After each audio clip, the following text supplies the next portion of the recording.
আজ বড় আনন্দের দিন। আজ 31শে জুলাই।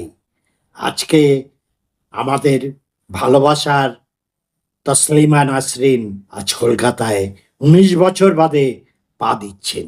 রাজ্যের নতুন বিজেপি সরকার তাকে বাংলায় পা দেওয়ার অনুমতি দিয়েছে। এর পিছনে আমার মনে হয় একটা সূক্ষ্ম কৌশল কাজ করছে।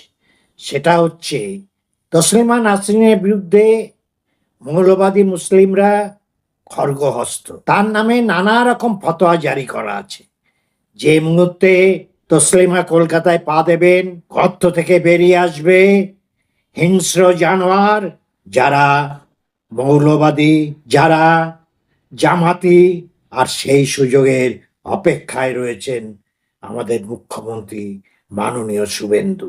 ওই শয়তানগুলো গর্ত থেকে বেরোলেই ওদের গুন্ডা দমন আইনে ধরে জেলে ভর্তি করা হবে। সকালে জমা, বিকেলে খরচ। এই অনেকটা কৌশলটা ওই যে আবাদে সুন্দরবনে লোকালয় বাঘ এলে কি করা হয়, ছাগলের টোপ দেওয়া হয়।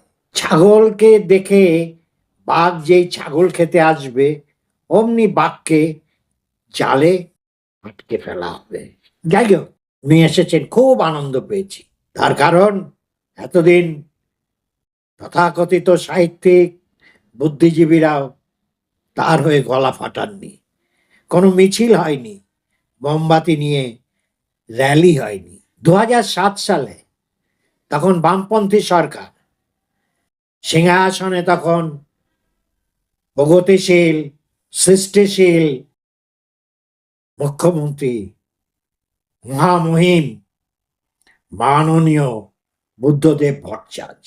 আর সার্কাস, খিদিরপুর, মেটিয়াবুরুজের কিছু উগ্রপন্থী মুসলিমের হুঙ্কারে এদের নাকি প্যান্ট ভিজে গেছিল, তাই তড়িঘড়ি এক কাপড়ে তাকে প্লেনে তুলে দিল্লি পাঠিয়ে দেওয়া হয়েছিল। হায় রে বামপন্থীরা, ধর্মনিরপেক্ষতার গল্প বলেন আপনারা, আপনারা সংহতির কথা বলেন, আপনারা হিন্দু মুসলমান ঐক্যের কথা বলেন।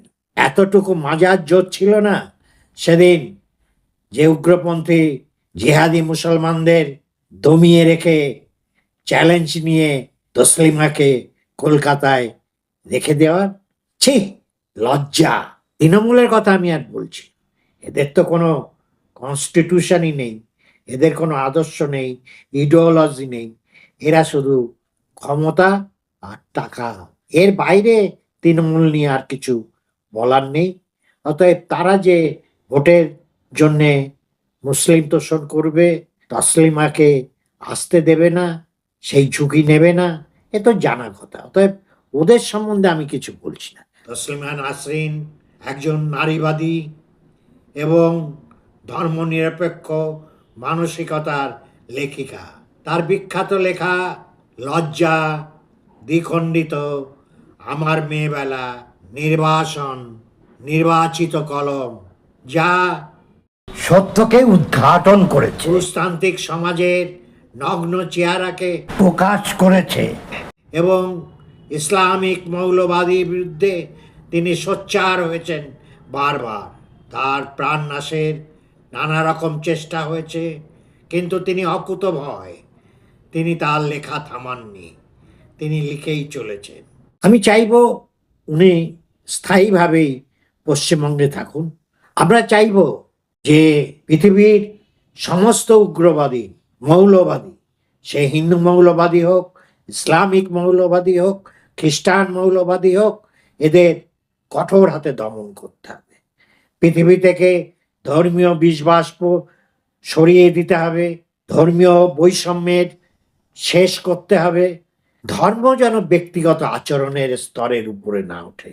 যে ভারতবর্ষে আমরা বড় হয়ে উঠেছি, যে ভারতবর্ষে আমার আজ 75 বৎসর কেটে গেছে, সেই ভারতবর্ষ হিন্দু মুসলমান ভেদাভেদ করে না।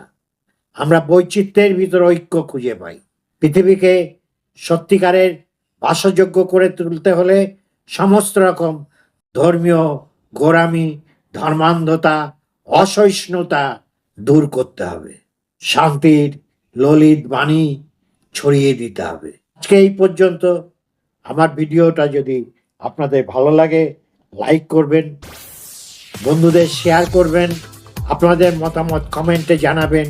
আর যারা এখন আমার চ্যানেলটা সাবস্ক্রাইব করেননি তারা চটপট সাবস্ক্রিপশন বাটনটা ক্লিক করে দিন এবং অল নোটিফিকেশন বেলটা বাজিয়ে দিন, যাতে আমার এই জাতীয় গুরুত্বপূর্ণ ভিডিও আপনাদের কাছে সময় মতো পৌঁছে যায়।